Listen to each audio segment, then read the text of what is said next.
Chers amis, bonjour. Sommes-nous cause de tout ce qui nous arrive?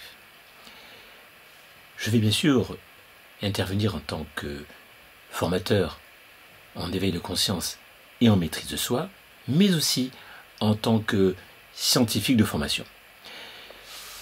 Parce que, bien sûr, ce que nous allons aborder est un sujet quand même très, on va dire, controversé. Il y a ceux qui pensent que nous sommes cause et ceux qui pensent que nous ne sommes pas cause. Et même les philosophes eux-mêmes sont divisés sur ce point. En fait, sommes-nous cause complètement de tout ce qui nous arrive, ou partiellement, ou pas du tout? Sommes-nous en quelque sorte déterminés? Et donc, en quelque sorte, finalement, nous pensons avoir un certain libre arbitre, alors que nous n'en avons peut-être pas. Voilà, tout le problème est là. Donc, et c'est ce que je vais essayer donc de vous exposer. On va essayer de réfléchir là-dessus. Je vais essayer de faire une vidéo relativement courte parce que, disons que sur Internet, je risque de vous ennuyer. Tout cela, bien sûr, est développé dans ma formation aux 12 règles fondamentales de la vie. Une formation disponible sur Internet, bien sûr. Là, je vais essayer de vous donner, disons, certains éléments qui pourront vous être utiles. Alors, quand on observe les choses, et je dirais que même scientifiquement, pas uniquement que le simple citoyen que nous sommes, nous voyons bien qu'en fonction de ce que nous faisons, il y a des conséquences dans un sens ou dans l'autre. On peut dire que, quelque part, si en quelque sorte vous ne faites pas attention en marchant, donc si vous fermez les yeux, donc alors que vous êtes en train donc de circuler dans une forêt ou ailleurs, ça peut être encore plus dangereux, en traversant la route par exemple, il est évident qu'il peut vous arriver des choses. En quelque sorte, on peut dire qu'en fonction de votre manière de vous comporter, vous allez entraîner un certain nombre de comportements. Vous allez entraîner un certain nombre, vous allez causer, en quelque sorte, un certain nombre d'événements qui peuvent être favorables ou défavorables.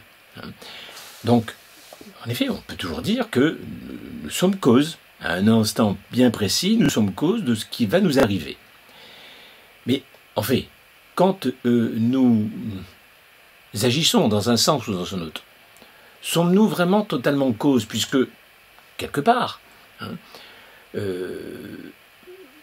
par nos habitudes, par nos instincts, par nos automatismes, par notre éducation, par, je dirais, un peu notre laisser-faire, notre laisser-agir, par, je dirais, différentes influences diverses et variées, nous pouvons très bien arriver, en quelque sorte, à, finalement, avoir un comportement tel que nous allons avoir un certain type d'événement.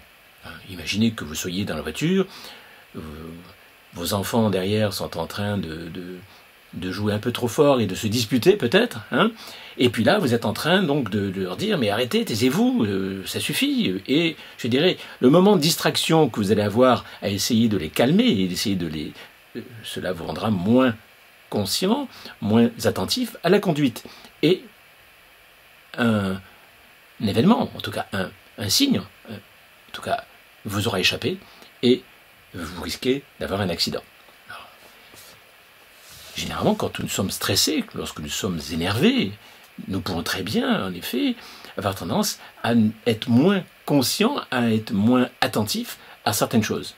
Nous sommes préoccupés, par exemple, par quelque chose qui nous travaille, qui nous inquiète, du passé, ou même, tout simplement, de ce qui se passe derrière vous, dans la voiture. Bon, donc, vous voyez bien que déjà là, on va dire que vous êtes cause en quelque sorte, oui, certes, puisque c'est bien vous qui avez agi de telle ou telle manière et vous avez eu des conséquences. Donc, la loi de causalité donc s'exerce parfaitement bien et on ne peut pas en douter. En tout cas, à notre dimension. Alors, sur le plan donc de mécanique quantique, sur le plan de la mécanique quantique, bien sûr, au niveau de l'infiniment petit, on sait très bien qu'il y a des phénomènes très particulier où finalement la loi de causalité est des fois inversée, en tout cas, c'est-à-dire qu'il y a en quelque sorte des réactions, des influences entre finalement des différents éléments, je dirais les intervenants. Bon, donc, on voit bien que déjà, la position et les conséquences peuvent être différentes et finalement, si on devait simplement considérer les choses sur le plan de la mécanique quantique, en effet, on pourrait dire, ben oui, on n'en est pas sûr et de toute manière, nous ne sommes pas cause et quelque part, bon, mais en fait, nous ne trouvons pas au niveau de l'infiniment petit. Nous nous trouvons là actuellement, donc dans, je dirais, notre dimension, et nous voyons bien qu'il y a toujours des conséquences à nos actes. Alors que de temps en temps, la conséquence de ces actes, d'une manière infime, ne soit pas exactement celle que nous pouvons attendre, cela, bien sûr, c'est lié justement aux équations de la mécanique quantique. Bon. Mais c'est infime, je dirais à 99,99999%, quasiment total, je dirais en fonction de nos actes, nous avons un certain nombre de conséquences. Bon. Cela, normalement, nous ne devrions pas en douter. Et généralement, d'ailleurs, les gens n'en doutent pas. Mais finalement, on peut toujours se dire que, finalement, du fait même donc, de ce qui se passe au fond de nous, et du fait même de notre réaction en fonction de ce qui se passe autour de nous, nous pouvons très bien en arriver à être moins conscients, moins attentifs, et donc d'arriver à commettre des erreurs. Mais finalement, nous sommes bien cause. Nous faisons des erreurs, mais nous sommes bien cause. Alors là encore, et bien sûr, on pourra développer ça beaucoup mieux en partie dans la formation, mais ce qui se passe, c'est que nous sommes cause, certes, mais nous sommes cause partiellement, puisque finalement, certes, ce qui nous arrive est bien la chose que nous avons produite, mais finalement, on peut toujours se dire, oui, mais c'est à cause donc de ce qui s'est passé au cours de mon enfance, c'est à cause donc de ce que quelqu'un m'a dit hier ou avant-hier, c'est à cause des traumatismes que j'ai pu avoir à différents moments de ma vie, c'est à cause finalement des autres, à cause du passé, et à cause finalement de choses qui n'ont rien à voir avec nous. Donc vous voyez déjà là, du fait des interactions entre le passé et le présent, du fait même des interactions entre les êtres humains, on ne pourra jamais dire finalement que nous sommes cause complètement et totalement. Donc vous voyez, ce problème de la causalité est quelque chose qui a tendance à diviser les gens. Et pourtant, si nous voulons vraiment étudier la chose correctement, sans esprit partisan, nous pourrons nous rendre compte que nous sommes bien cause de ce qui nous arrive, et quelque part, notre libre arbitre, même si nous l'exerçons mal, cette partie de nous-mêmes qui nous permet à tout moment, à chaque seconde, donc de décider de faire ou ne pas faire en fonction de nos pulsions, de notre passé, en fonction de nos programmations passées, eh bien, tout va être différent. Et on retrouve ça bien d'ailleurs dans la mécanique quantique, c'est-à-dire qu'en permanence, je dirais, chaque seconde, à la fois notre futur est déterminé, et à la fois, à chaque fraction de seconde, eh bien, les différents éléments de la substance universelle, c'est-à-dire l'ensemble des particules, de toutes les particules, ont encore toujours le choix. Et nous, en tant qu'êtres humains, en tant qu'êtres vivants, nous avons un certain choix d'encore de pouvoir décider à chaque fraction de seconde de ce que va être le futur. Et le futur de nous individuellement, comme le futur de l'univers tout entier, est toujours corrigé à chaque instant en fonction des différents états, je dirais, nouveaux que prendra chaque élément donc de l'univers, et en particulier de nous. Donc vous voyez, cette causalité, elle est partielle. Mais ce n'est pas parce qu'elle est partielle et qu'elle n'existe pas. Je dirais, même si on peut supposer que votre libre arbitre est à 1% ou à 0,5 ou 0,0001%, malgré tout, cette petite fraction, je dirais, de libre arbitre, pourra décider complètement et totalement donc, de ce que va être le futur. Donc, il ne faut pas négliger du tout ce que vous pourrez faire ou ne pas faire, et de votre capacité à décider autrement des choses. Cela dit, il ne faut pas non plus se croire invincible, et croire que finalement, on est capable de tout décider par nous-mêmes. Et c'est quelque part une grande leçon de sagesse que de réellement se poser le problème. Parce que, en fait, quand nous voyons combien nous pouvons être déterminés par notre passé, combien nous pouvons être influencés par ce passé, combien nous pouvons être influencés par les autres, on peut dire qu'en ce moment, je dirais tout ce qui se passe depuis 2-3 ans, on peut dire que là, on voit combien la manipulation de masse, combien finalement les médias, combien finalement certaines personnes peuvent arriver à influencer d'une manière dramatique, je dirais, le reste du monde, les autres. Donc, augmenter notre niveau de conscience est quelque chose de déterminant. C'est pourquoi, je dirais, dans mon enseignement, j'attache une grande importance à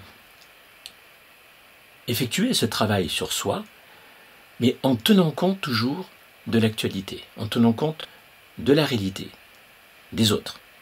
C'est pourquoi vous pourrez constater que je traite toujours de problèmes de développement personnel, mais toujours au travers donc des événements, des expériences que nous pouvons vivre chacun de nous au cours du temps. Et par exemple, ce qui se passe dans l'entreprise, avec certaines personnes qui ont tendance à se comporter un peu en prédateur et qui, à l'aide de copinage, à l'aide de passe-droit, arrivent finalement à faire la loi. Et même le chef de service est bien souvent débordé et dépassé. Pour éviter de faire des vagues, le chef de service ne va rien dire. Ou tout simplement, il va quelque part collaborer avec ceux qui ont l'art de mener les autres. Et ce n'est pas forcément les chefs qui mènent les autres. En tout cas, ceux qui ont un certain rôle. Ça peut être très bien des personnes qui se trouvent dans l'environnement du chef. Ça peut être des personnes qui sont de relatifs petits employés, qui peuvent très bien jouer un grand rôle donc, quant à l'influence sur la manière dont les choses se passent dans l'entreprise. Mais on retrouve ça de la même manière au niveau, bien sûr, de la famille. On voit certaines personnes qui ont l'art et la manière d'influencer et de convaincre et de modifier finalement le comportement des autres. Et bien souvent, les autres, pour éviter les vagues, éviter les disputes, eh bien, collaborent. Et finalement, vous connaissez ce qui peut se passer des fois dans certaines familles, dans beaucoup de familles bien souvent, mais aussi regardez ce qui se passe au niveau collectif, au niveau du pays. Comment finalement certains peuvent arriver à entraîner les autres. Combien certaines personnes peuvent, par leur manière de faire, entraîner les autres à collaborer, à les soutenir. Et bien souvent à former des clans. Et à entraîner les autres vers, même en arriver à des actes de violence. Sous prétexte de vouloir la paix, bien souvent, certains, en ne disant rien et en acceptant tout, on arrive à produire la paix, la guerre. Produire, en quelque sorte, finalement, les disputes, les conflits. Donc, vous voyez, tout ça est très important parce que là, au lieu de se mettre dans des bulles positives, d'amour, de paix, comme bien souvent on le fait en développement personnel, là, je vous incite à, en quelque sorte, vérifier où vous en êtes concernant votre évolution, concernant votre niveau de conscience, concernant finalement ce travail que nous devrions tous faire sur nous-mêmes. Et là, on se rend compte à ce moment-là de la véritable valeur de ce travail fait sur nous-mêmes. Parce que, en effet, on peut très bien se sentir bien, tout simplement, en se mettant dans des bulles, comme la quasi-totalité des spécialistes en développement personnel font depuis quelques bonnes années. On peut comprendre d'autant plus pourquoi nous nous trouvons dans cette situation-là, car on peut dire le développement personnel et, je dirais, même les ressources humaines dans l'entreprise, qui utilisent les méthodes et les connaissances en développement personnel, ont une grande importance dans les entreprises. Vous pouvez le constater. Donc, le RH, le spécialiste des ressources humaines, qui ne se contente pas uniquement de savoir ce qui se passe dans l'entreprise sur le plan donc, du salaire, etc., et qui est en principe en mesure d'intervenir pour que les choses se passent bien, eh bien, par, je veux dire, la manière dont ça se passe, la manière dont finalement tout cela a été enseigné, combien dans le développement personnel, qui est pourtant, je dirais, rempli de très bonnes connaissances. Et donc, je dirais, ce sont des enseignements qui sont vraiment de très bonne qualité. Et comment ces petites graines, ces petits grains de sable, en quelque sorte, cette manière d'aborder, en quelque sorte, je dirais, le développement personnel, cette manière arrive à créer donc des situations de laisser faire, de laisser aller, au point que maintenant, nous nous trouvons au niveau de la société avec de graves problèmes liés donc justement au libre arbitre, liés au sectarisme, liés au fanatisme, voilà. Et qui sont les fanatiques? Qui sont les sectaires? Qui sont finalement les extrémistes?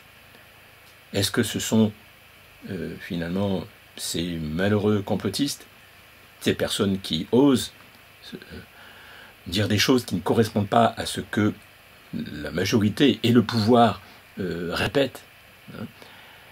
Est-ce que ça ne serait pas aussi finalement nos gouvernants qui seraient justement les fanatiques, qui seraient finalement les complotistes, qui seraient vraiment ces gens dangereux, ces gens qu'on considère comme des terroristes?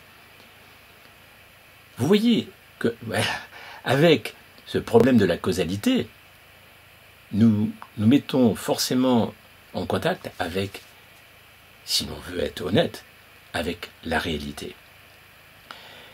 Et cette réalité que nous percevons toujours d'une manière partielle. Parce que qui peut dire qu'il a la vérité totale? Qui peut dire finalement qu'il ne s'est pas trompé dans son raisonnement? Qui peut dire qu'il n'a pas fait une erreur au niveau des sources qu'il a, des informations qu'il a? Donc, je vous conseille donc de vous informer beaucoup plus à ce niveau-là.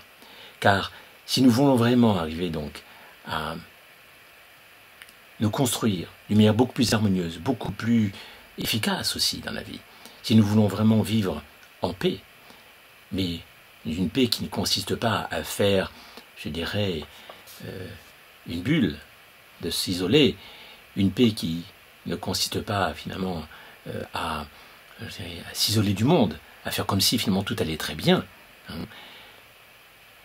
Si vraiment nous avons une démarche vraiment au contact de la réalité, au contact finalement, nous comprenons à ce moment-là que nous n'avons atteint un degré de vérité. Un degré de vérité, et je développerai ça dans une prochaine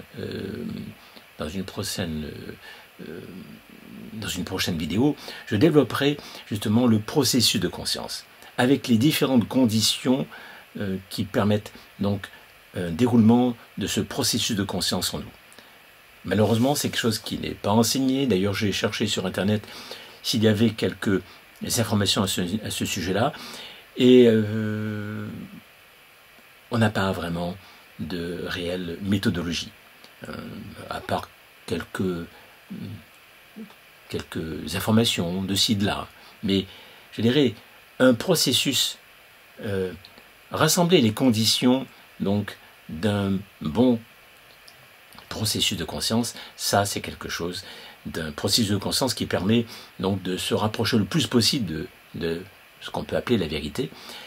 C'est quelque chose de très important. Vous voyez, parmi les personnes qui ont suivi mes formations, certaines personnes m'ont dit, par exemple, « Oh, mais là j'ai eu un accident, là, dans le métro, je me suis fait très mal, etc.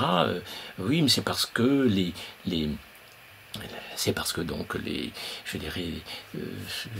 responsables de la RATP n'avaient pas mis correctement finalement le tourniquet. C'est un tourniquet qui est ancien, et du coup, si je me suis fait mal, c'est parce que justement, voilà. Et cette personne accusait, à juste titre d'ailleurs, finalement, la responsabilité donc de la RATP, puisque en effet, si elle a eu donc cet incident où elle s'est blessée, cette personne finalement s'est blessée certes, à cause donc je dirais de certaines choses qui ont été mal conçues ou qui ont été négligées dans le réseau de la RATP. Bon, certes, bien sûr, on peut toujours accuser les autres, mais on peut toujours accuser aussi ces enfants derrière nous qui nous ont perturbés. Les enfants, en effet, qui s'agitaient derrière et qui, finalement, ont fait qu'on n'a pas prêté attention suffisamment donc, à notre conduite.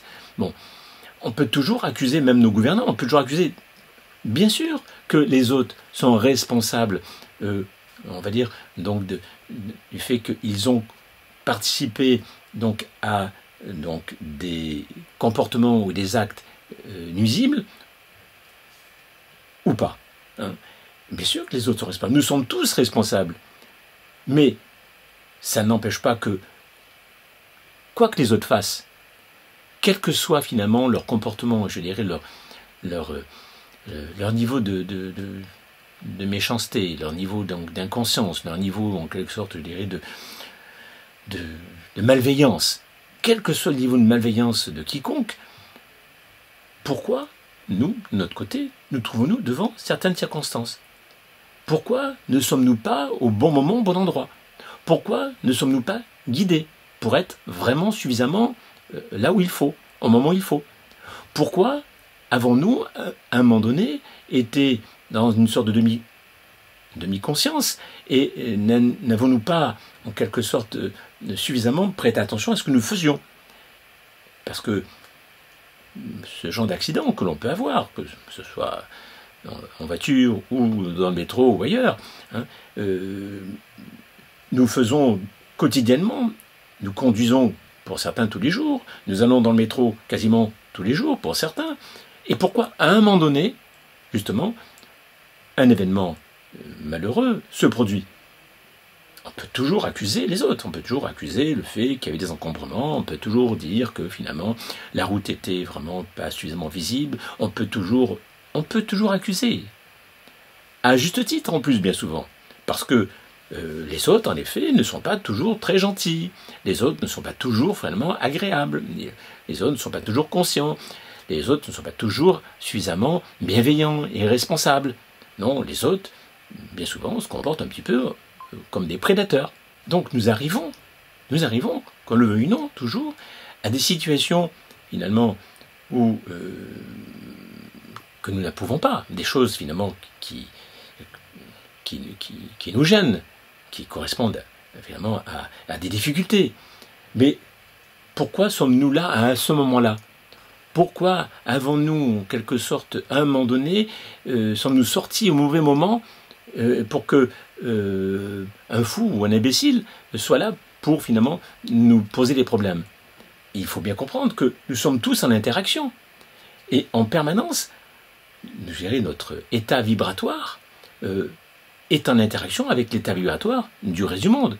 Donc nous sommes bien sûr influencés par les autres. Mais dans la mesure où nous sommes à un niveau de conscience suffisant, nous pouvons, on va dire, limiter les dégâts. Et personne ne peut se dire, en quelque sorte, qu'il a suffisamment de conscience pour échapper à tout. D'autant plus que plus nous avons des attitudes qui consistent un petit peu à essayer de remettre les choses en question, et plus nous nous mettons forcément un peu en difficulté.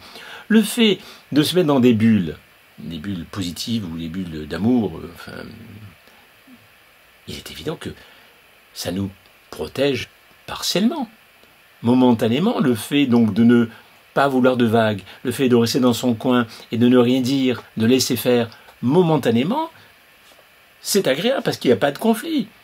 On n'est pas en train de se stresser, on ne se stresse pas, on est bien. Mais sur le plan individuel comme sur le plan collectif, vous savez très bien ce qui se passe quand, alors que nous avons certaines douleurs dans le corps, et finalement qu'on prend un comprimé pour se calmer. Enfin, on se met dans un état de paix, factice certes, mais on se met dans un état de paix, de tranquillité, et finalement la douleur disparaît. On prend un calmant, on prend un somnifère, on fait en sorte, si vous voulez, de se donner les moyens de ne plus souffrir. Or, la souffrance, ce n'est pas une punition, c'est un signal. Ça nous permet de nous rendre compte qu'il y a quelque chose qui ne va pas. Nos relations avec l'extérieur est toujours liée donc à ce que les autres font. Donc, si nous faisons comme s'il n'y avait pas de souffrance, comme s'il n'y avait pas de douleur, comme s'il n'y avait pas de problème, comme si finalement le monde extérieur finalement n'était pas un problème, eh bien à ce moment-là, il faut bien se rendre compte, à un moment donné, nous nous trouverons forcément dans des situations où il sera trop tard. Essayez de négliger en quelque sorte votre santé, en quelque sorte, parce que vous négligez vos douleurs, vous faites en sorte de vous soulager, et vous dites oui mais ça va passer, tout se passera bien, il n'y a pas de souci. Bon, à un moment donné, votre corps est dans un tel mauvais état que vous vous trouvez avec des problèmes de santé graves. Eh bien c'est ce qui se passe en ce moment avec la société. Pourquoi notre société, depuis 2-3 ans, se trouve avec des problèmes de mensonges, des problèmes donc où certains nous font peur et où les médias nous font peur et où finalement on se trouve traumatisé depuis quelques années. Alors qu'en fait, quand on regarde de plus près, quand on regarde d'une manière scientifique, calmement, tranquillement, on se rend compte que, bien sûr, il y a toujours eu des grippes, il y a toujours eu des morts, il y a toujours eu des personnes, mais pas plus cette année, si on regarde bien les chiffres, si on regarde bien, si on s'informe, honnêtement. Mais sinon, on peut très bien faire peur aux gens de diverses manières. Et quand vous faites peur aux gens, eh bien vous en arrivez finalement à les entraîner à faire tout et n'importe quoi. Et c'est ce qui se passe depuis quelques années. La grande majorité des Français, et même du monde occidental, eh bien, on leur fait faire exactement n'importe quoi. Les gens suivent, obéissent, et en plus, en étant persuadé que c'est pour le bien commun. Et dans d'autres vidéos, j'explique combien finalement ça devient une vertu de s'occuper des autres. Pour le bien commun, on est capable de tout. Il ne faut pas oublier que pour le bien commun, dans les pays communistes comme dans les pays fascistes, comme dans l'Allemagne hitlérienne dans le passé, hein, c'était pour le bien commun. On sait ce que c'est de faire peur aux gens pour le bien commun. Le résultat est là. Voilà, donc, vous voyez, bon, il y aurait encore beaucoup à dire sur la causalité et tout ce qui est donc lié à la causalité. Mais il faut bien comprendre que quand je dis que nous sommes cause et que tout élément de l'univers est cause, ça ne veut pas dire coupable, ça ne veut pas dire que nous sommes des méchants. Bien souvent, c'est parce que nous manquons de conscience et nous avons à un moment donné un peu faibli au niveau de la conscience, et du coup, bien, nous en sommes arrivés finalement à nous trouver au mauvais moment, et nous n'avons pas eu la bonne attitude, nous avons manqué de vigilance, et en conséquence, nous avons eu des choses désagréables qui nous sont arrivées. Donc personne ne peut s'estimer, même moi, je ne peux absolument pas me considérer comme supérieur ou comme quelqu'un d'invulnérable. Personne est invulnérable, personne. Donc tâchons simplement chacun à élever notre niveau de conscience, à faire ce travail sur soi. Ça demande vraiment de la régularité, hein. C'est pour ça que, bien sûr, l'enseignement que je donne est très important, parce que on est suivi, semaine après semaine, de manière à ce que vraiment les véritables transformations s'effectuent, que ça ne soit pas du bluff, que ce ne soit pas des impressions. Voilà. Bon, écoutez, déjà, je voulais faire court, et finalement, c'est déjà assez long. Je ferai d'autres vidéos, de toute manière, dans ce sens, pour vous parler entre autres en effet de ce problème de la causalité, mais aussi de finalement de ce phénomène de conscience, finalement où en sommes-nous au niveau de notre niveau de conscience. Parce que véritablement quand on étudie le problème, on s'aperçoit que en fonction de notre niveau de conscience, eh bien, qui peut varier d'ailleurs dans le temps, nous pouvons nous trouver dans de bonnes situations ou de mauvaises situations. Voilà. Et des fois, nous pensons nous trouver dans de bonnes situations parce que finalement, nous faisons un peu l'autruche, nous nous mettons dans des bulles, alors qu'en fait, nous ne faisons que reculer pour mieux sauter. Nous nous trouvons à ce moment-là en train donc de nous laisser aller doucement vers des problèmes qui vont survenir brutalement sans que nous puissions faire quoi que ce soit. Parce que ça sera trop tard. Parce que quand on ne prend pas bien soin de sa santé, par exemple, et donc quand on n'étudie pas les choses en fonction de nos douleurs, en fonction de nos souffrances, qu'on ne traite pas finalement des obstacles, les choses, qu'on on se croit invulnérable et qu'on pense que finalement que tout va s'arranger, eh bien, un jour ou l'autre, on se trouve avec des difficultés telles que c'est trop tard. Voilà. Donc,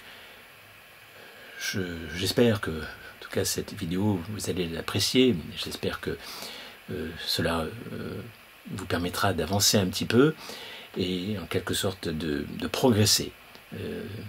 Voilà, si vraiment vous appréciez cette vidéo, je vous demanderai de liker, de partager, de vous abonner, parce que YouTube, pour arriver à faire connaître ma chaîne, évidemment, se sert donc de ce genre de choses.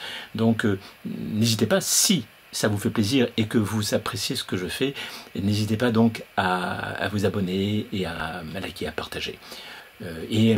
Cliquez sur la petite cloche, parce que pour que YouTube vous informe de mes nouvelles vidéos, il faut cliquer sur une petite cloche, voilà, il faut le savoir. Bon.